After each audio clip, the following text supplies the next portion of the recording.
ചക്കയുടെ കൂഞ്ഞ് തോരൻ വെക്കാമേ. ചക്ക ഇന്നലെ വേവിച്ചു, അതിൻ്റെ കൂഞ്ഞ് ഞാനെടുത്ത് വെച്ചിരുന്ന ഇത് കണ്ടോ.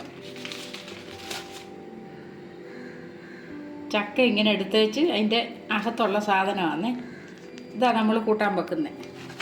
മുറിച്ച് കാണിക്കാമേ.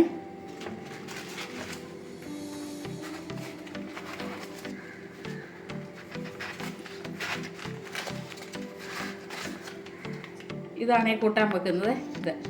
ഇത് പുറമെല്ലാം അങ്ങ് ചെത്തിക്കളയും. ആരെങ്കിലും ഇങ്ങനെ വെച്ചിട്ടുണ്ടോ? ഇതൊക്കെ ഇപ്പോഴത്തെ ആ കുഞ്ഞുങ്ങൾക്കൊന്നും അറിയത്തില്ല.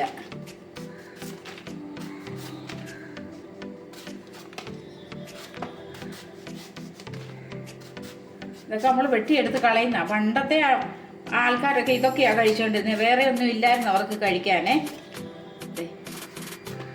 ഇത് മുറിച്ച് കഴിഞ്ഞപ്പോൾ കറുത്തതാണ്. ഇത് നമുക്ക് വേണ്ട.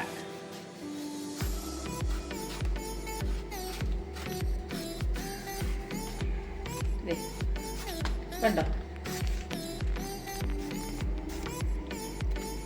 ഇതാണ് നമ്മൾ തോരൻ വെക്കാൻ വെക്കുന്നത്. ചക്കയുടെ കൂഞ്ഞി ഇതാണ് നമ്മൾ തോരൻ വെക്കാൻ പോകുന്നത്. ഇതിന് നമുക്ക് കുനുകുനാന്ന് അരിഞ്ഞെടുക്കും. അരിയുന്നതിന് മുമ്പേ കയ്യേലിച്ചിട്ട് വെളിച്ചെണ്ണ ഒഴിക്കണേ. 2 തുള്ളി മതി. ഇത് കണ്ടോ വെളിച്ചെണ്ണ. ഇത് കയ്യേൽ ഇങ്ങനെ അങ്ങ് തേക്കണം. അപ്പം നമ്മുടെ കയ്യേൽ ഇതേലെ അരക്ക് പറ്റത്തില്ലേ. ചക്കയുടെ അരക്കുണ്ടല്ലോ, അതിൻ്റെ ഒരു ശകലം അംശമൊക്കെ ഇതേലും കാണും. ഇങ്ങനെ അങ്ങ് കയ്യെ തേക്കണം എണ്ണ. കണ്ടോ.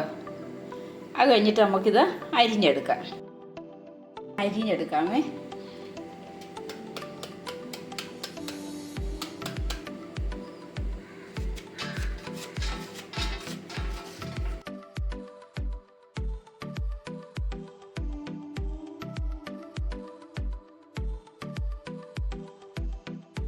പല അരിയേണ്ടത് കണ്ടോ, ഇങ്ങനെ അരിയണേ.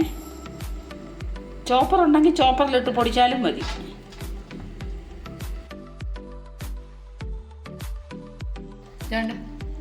അരിഞ്ഞെടുത്തുകൊണ്ട് വന്നിട്ടുണ്ട് കൂഞ്ഞ്.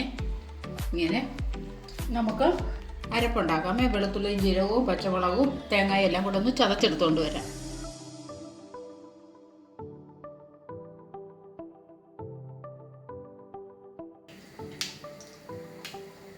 നമുക്ക് കൂഞ്ഞി അരിഞ്ഞതിടാമേ.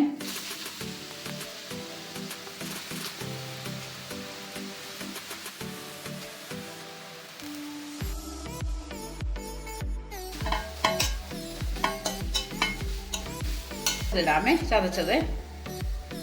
തേങ്ങായി, ഉള്ളി, വെളുത്തുള്ളി എല്ലാം കൂടെ.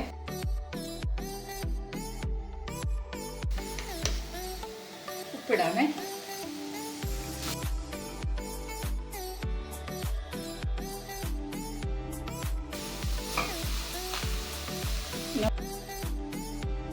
ഇനി നമുക്ക് ഇതൊന്ന് ഒതുക്കി വെക്കാം. ഇതിന് ഇച്ചിരി വേവുള്ളതാണേ. നമ്മൾ ചക്ക വേവിക്കുമ്പോൾ വെള്ളം ഒഴിക്കത്തില്ലയോ, അതുപോലെ ഇതിനും വെള്ളം ഒഴിക്കണം. ഇതിന് വേവുള്ള സാധനമാണേ.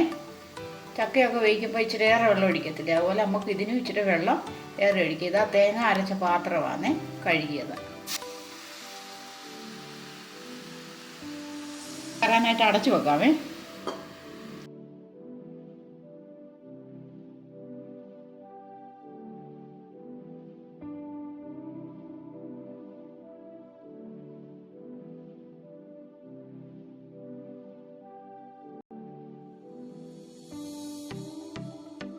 ചോറിനായി നമുക്ക് കുറച്ച് വിളമ്പി എടുക്കാമേ.